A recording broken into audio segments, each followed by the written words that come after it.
Can I show that, Bob? Yeah, of course we can. can. Can we please? Anyway, so here's the funny thing, right? So I had heard of Mr. Beast, never ever saw any of his videos, any of his stuff. I didn't follow him.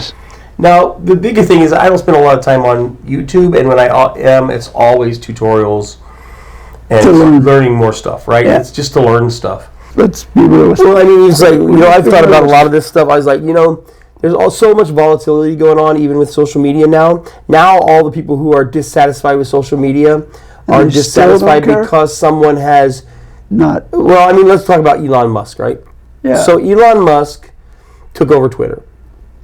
He then started not only outing the really crappy stuff that Twitter was doing, but trying his best to make it. Should we be recording? Equal. I have been recording.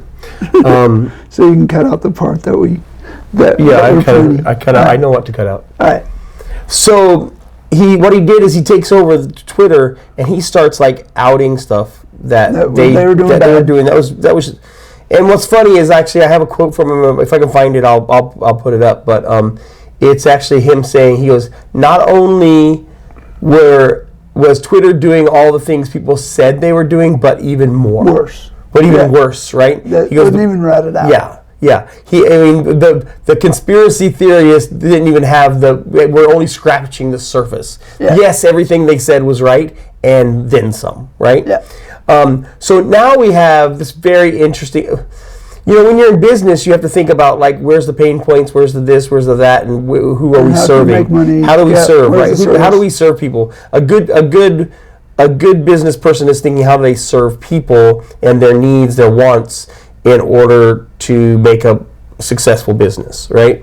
So with Elon Musk coming in, you have all these people I don't want to do Twitter anymore. But then I ask myself, I go, would we even want those people? The people that he's pissed off, do we even want them to come into Arro Social? Probably not, because they're going to bitch and complain. Yeah, because all you're ever going to get is complaints about every little thing everybody says, right? Because that's what what's so funny is their problem with they all say they believe in freedom of speech, but their problem is you're not restricting speech enough. Yeah. Or you're not on their viewpoint. Right? Yeah. You don't believe them and you're not promoting them enough. Yeah.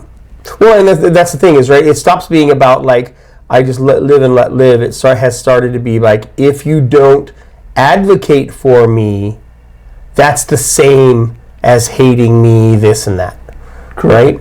They want people to advocate for them. Right.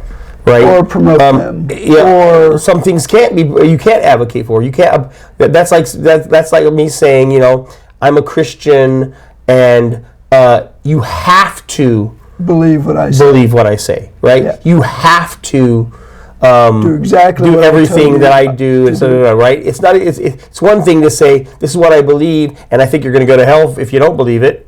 Yeah. That's a valid point, and you could tell me I don't believe that at all. You're going to die, and nothing's going to happen. You're just going to rot. Right.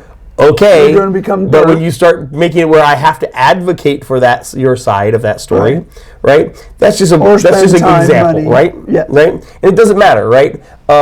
If you don't believe in such and such religion, don't be that religion. You really aren't anyway. Do things to support that. Yeah. I'm not going around and telling all these other religions that they need to change their religion. Yeah. And what I mean is keep being a Buddhist, but don't do this, and this. Yeah. Or say you're a Buddhist, but don't practice this. You can be a Buddhist, just don't do mantras. Don't meditate in any way. Or do this thing. Right. You can't do that, right? So it's the same kind of idea, right? And not only that, but you also have to advocate for the things I say, even though you disagree with them and you're part of your religion, right? That's probably going to get us more in trouble than anything I've said ever. Nice job. Thank you. Things. But I'm just saying, right?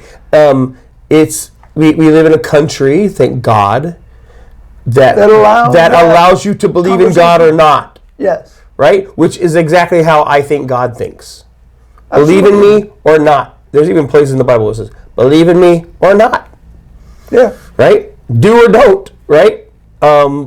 It's up to you, right? if you believe in me, these are promises I'll give you with believing me. If you don't believe me, then you get all this other stuff, right? And you can believe that or not, because he says you can. That's a God-given right not to believe that God exists. Yeah. Right? And take the circumstances that come along with that. And I think the great thing about our country is that it understands that. And it realized the only way we're really going to get along with each other is to allow people to think what they want. Yeah. Right? And to not like take it where like, oh, you have to believe what I believe. No, you don't. Yeah, that's actually a God-given right. Yeah, to equate disagreement with hate, right? To say if you don't agree with me in everything I believe, then you hate me. Yeah. Well, then I have to say, so do you hate me because I don't agree with you? Yeah. So the problem is that you hate me because I won't agree with you. Seems like a very because I don't hate you because you don't agree with me, right? I disagree with lots of people I love, right? Yeah. People in my home that live in my home, I disagree with them. I still love them just the same. I will still die for them and fight for them. In fact, I love my wife dearly, but there's several things I disagree with her. Yeah.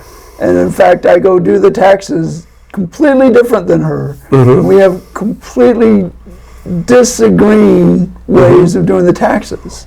But yet at the end of the day, we completely love each other, like in and out. A marriage is actually a great example, right? Mm-hmm. If you're not fighting things out, then someone is not telling you what they think. Yeah. Right? Someone is being dishonest, right? Absolutely. And that dishonesty is probably turning into resentment. Yes. Right? In some way, shape, or form. Yeah. Whether that ruins the marriage altogether or not, it may not. The person might stay with you their whole life and just make each other miserable for their whole life because they're not being honest with each other. People who disagree, two human beings who are thinking will disagree, they will fight, they'll argue, and then they'll get over it. Well, they also say if two people are in complete agreement, then one person is not necessary. But when we come back to this idea that we have people that are now starting to be like, we talked about this once. I think so. It wasn't recorded though, but we wasn't. But we talked about this because what we started seeing in some of when you'd go pitch, Arro Social, the arguments. Oh, you're right. Most of the people that came up with arguments or questions, right? No, they're not arguments. Yeah. They were questioning how we're going to stop people from saying things. Yes. Right? No one ever said, like, how are you going to protect speech? How are you going to... Right, but how are we going to stop... But how do you stop someone who's saying this? Yes. Right? How do you stop people who are saying that? And the truth is, every time at first, I think it was all the way up until probably the last... Now you're starting to see more people speak out the other way. But I remember even... PAC South was here in town. Yes. And there was these YouTubers that I was talking to and about Arro Social, about what we're doing and what we're trying to work on. And one of those people actually was like, well, how do you deal with people talking about things that are like not good information or misinformation? Yeah, real information. They like to throw misinformation. Misinformation usually means someone just disagrees with somebody who's in power saying something, right? And then she was like, well, I like an anti-vaxxer, right? And this was before COVID. Yeah. What do you do in an anti-vaxxer? Which is totally wrong. That's totally wrong. Well, there's things that anti-vaxxers probably say that are wrong. A lot of it's wrong. But there's some valid points that a lot of those anti-vaxxers, which are medical doctors, a lot of them are. And they're not anti-vaxxers. There's certain kinds of vaccines that they don't agree with, right? And I'm not even talking, this is not even talking about the beer virus, right? Because we'll get banned already for what I've already said, right? Anywhere but Arro TV and the Arro Social Network, we will be banned for anything that we're saying right now. So you're going to have to watch it on there. We'll cut that out and we'll cut it out. On YouTube, we just cut out a big section that we would get banned for. And you're gonna have to watch it on Arro Social. You know, I'll put Arro Social Hour in the video on demand playlist. But they were talking about this stuff, and these people are like, no, there's a certain one that shouldn't be given to kids at this age, because that's where we're seeing problems come on. All the kids that are having problems, they were given such and such a combination of them at the same time before age 2 or something like that. Shouldn't that already be done with the pediatricians? And this was a pediatrician actually saying. He said, if you give them this one and then this one and then this one and then this one, they're fine. But the newest one is a combination of all 4 of them in one shot. Oh, that's the way I understand what he was saying. Oh. To give them one shot that takes care of all of them. That's the one that's causing problems, right? He's not saying do not vaccinate your kids. Right, one of the lead people in it, and I think he's like lost his license in England for saying this. He has never said do not do that. He said do not give this kind of overdone thing of it. It should be, but it doesn't fit the people in power's narrative of what you're supposed to be doing. Oh, right. This same guy actually has CDC recorded as knowing that some of this problems were occurring, and they've hidden it. Right, he has them on the. It seems ridiculous them, right? Because they have you taking shots every 6 months. Yeah, I'm not sorry. When you're little, you take one, and then you take. When you're a baby, it hurts a little bit. We're so taking what? Our daughters in for shots every 6 months. Yeah, do it. But I mean, I have all my shots. My kids have all their shots, right? They get more shots than dogs do. Yeah. At least your dog only has to get one, and then he gets one of 6 months, and then that's the last 2 years later or something like that. My children do not take shots well, and yeah.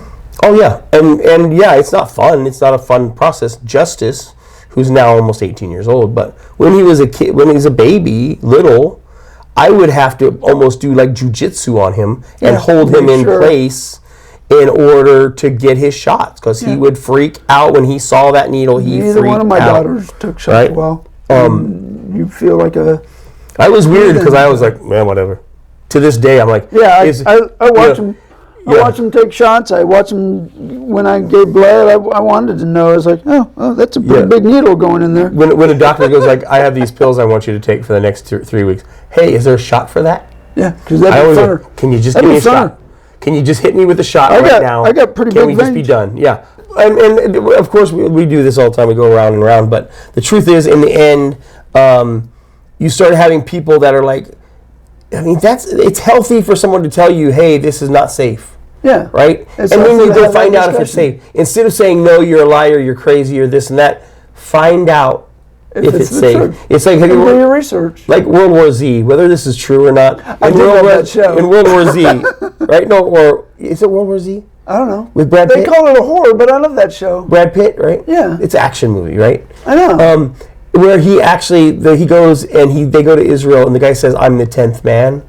Yeah. If everybody agrees, it is my job to disagree, and to find out evidence to make sure they're wrong.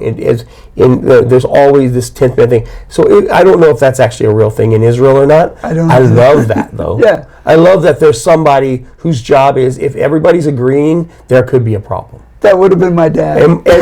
And my job is to not agree, because there's no way we're going to be unanimous on this unless I've totally found out whether or not you're right. Right? Completely would have been my dad. The designated skeptic, right? Yeah. And I believe in that, man. I believe in people disagreeing, right? I believe in people saying you're wrong, right? It makes you think. It makes you have a deeper understanding of the world around you, right? Being challenged is good for you. I'm the person that has to have the opposing viewpoint. Yeah. And so what we're creating is a society where, especially on social media, we want no one to have that. As soon as you are that, we have to agree. You're dangerous. You're dangerous to our society, because we all have to be in 100% agreement. Well, lemmings are 100% agreement. Isn't that Animal Farm? Isn't there a book about that? Yeah. Moo, ba, ba, ba, right? And then the sign says all animals are equal. And then it says all animals are equal, but some are more equal than others.